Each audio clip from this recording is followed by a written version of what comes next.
The truth is, you're not supposed to be able to win your wife back by yourself, especially if you heard the words, "I'm no longer in love with you, just give up," or if she's, well, looking at things like this. If your husband is a good guy, but you're ready for divorce, you're not a bad person. So don't let guilt get the best of you. She's being bombarded with memes, songs, quotes, and experts telling her to just find herself, to chase her happiness.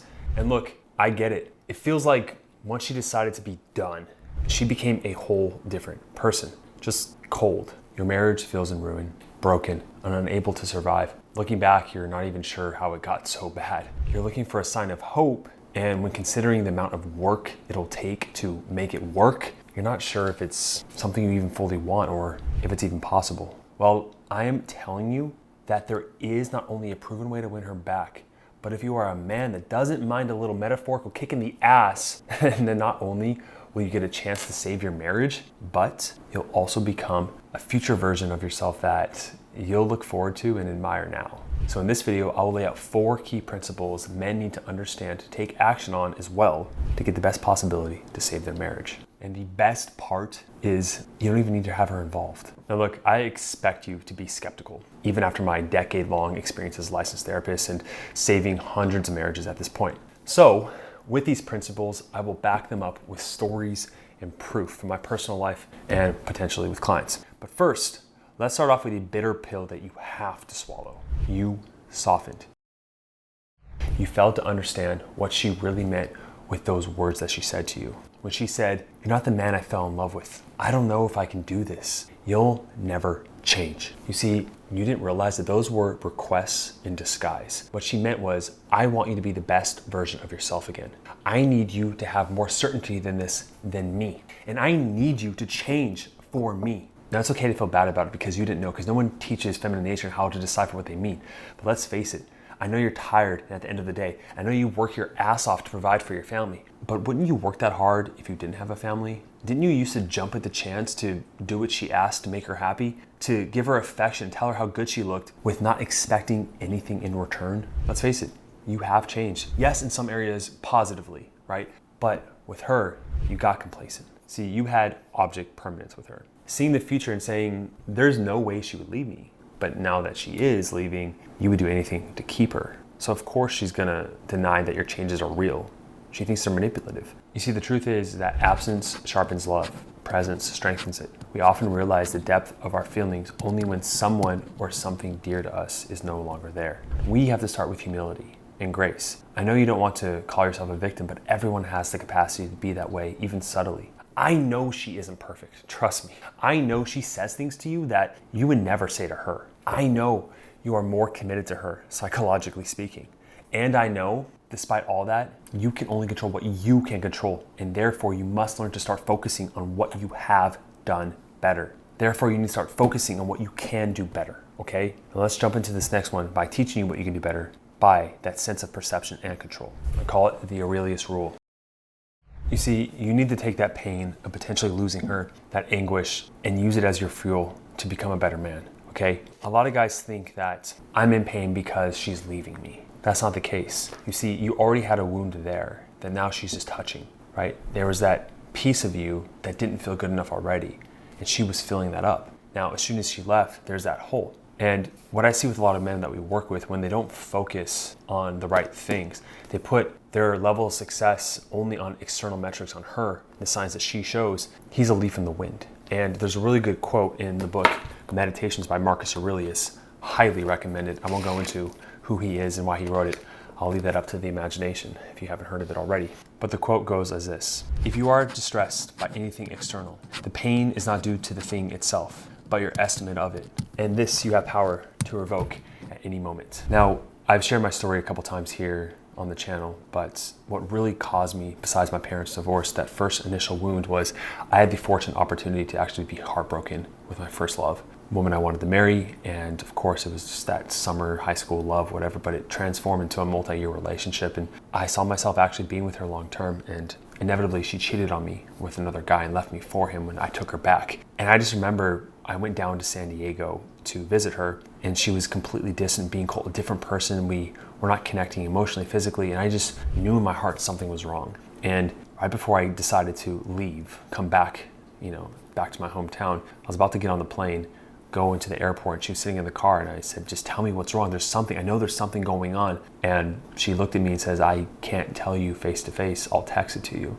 And I remember just leaving her truck and seeing those texts come in one after another, just stabbing me in the heart, those pings, reading that everything she did with this guy and she's been seeing this whole time behind my back. And I was devastated. I called my father crying like a little baby, right? It's one of the biggest heartbreaks I've ever experienced. But after that moment, I made a decision. I said, even though I was hung up on her longer than I should have been, which is why I try to teach you not to do that, throughout that pain, I had to prove to her if I was not going to get her back that I would become a better man.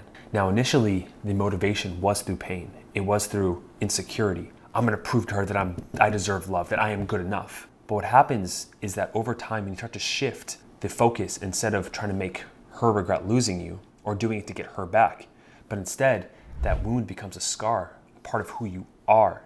It's just a man that wants to improve himself. The inevitable thing that you'll see with the last part of this whole entire principle, crazy, anti-paradoxical, backwards law principle at the very end from the biggest person influence in my life, you'll see what you're going to recognize is that when you put the focus on yourself, it does a couple things. You build up what's called the winner effect. You see, if you had two versions of yourself, version B, let's say beta, B for beta, A for alpha, even though I don't like that. Let's say version beta is like, all right, day by day, I am judging my progress on how my wife treats me and how much opportunity I have. Yet your wife is indecisive in herself with where she's at. So each time she pulls away, you get tense, you get tight, you feel like a loser. You get anxiety, you try to control things. And that conveys to her that you're low value, that you need her. However, if you put the onus on yourself and saying, day by day, I am going to go to the gym, I'm going to set these goals, I'm going to achieve what I want, I'm going to do things that I used to be scared of, I'm going to pick up new hobbies, I'm going to meet new friends, I'm going to be a better father, I'm going to try to get a promotion at work or start my own business, or whatever the case may be, whatever your life's purpose is, you lean into that. That is this other man, person A. And you see what happens is that you start to build this progress in yourself. And you say, you know what? I have more control over my life and I determine my own worth. My own opinion of me is the only one that really matters. You become unfazable. And there's this healthy detachment from her giving you that validation as your salvation. And what inevitably happens is that you grow and you become such a better version of yourself, and then you have the control whether or not you want her back in your life because you shifted your focus towards you. Inevitably, what will happen is that because she's curious, because she sees these changes and they are for you, you cannot fake that, that curiosity will bring her back.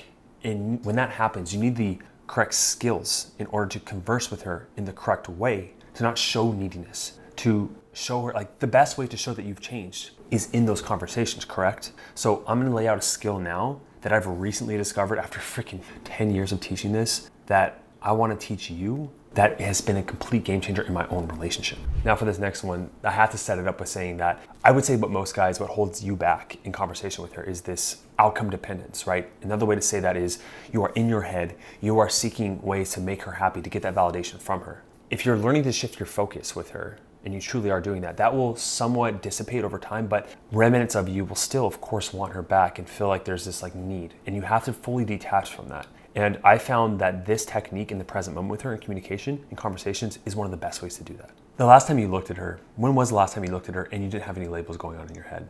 Or you didn't have a conversation of what you were going to say in response to her or some agenda. You just looked at her and it's like you saw her for the first time. You saw different parts of her, different emotions. You stripped away those labels. Eckhart Tolle, if you know who he is, wrote the book Power of Now and New Earth. New Earth is way better, by the way. He talks about looking at a flower and just not giving it any labels, meditating and just seeing the flower and how labels will limit its capacity to see its true essence. And I know I'm getting pretty woo-woo here, spiritual, but just follow me because this freaking works, okay? But I remember the other day I was having an argument with my partner. Yes, I still fight with Hannah, not perfect. And at first I was going into my defensive nature, like, oh no, she's not right about this, like, oh, she's wrong, all this stuff. But what happened is I said, no, I'm not gonna have an agenda. I'm just gonna let her emotions be. I'm just going to see those emotions for really what they are. Not try to change her, not try to justify, not try to defend, logicize, just allow it to be. Get out of your damn head, get out of your own selfish needs for a couple of minutes and watch what happens. Now,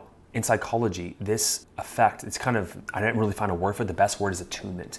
And there's studies really talking about the effectiveness of attunement. It is just that one-to-one intimate connection you have with her. And honestly, to be real with you, the only time most men really have it is during sex, right? This is why we like sex so much, because you're so interconnected with her. But you can have that level of intimacy even when she's angry. Even when she's angry, because of course when she's having sex with you, she's giving you what you want.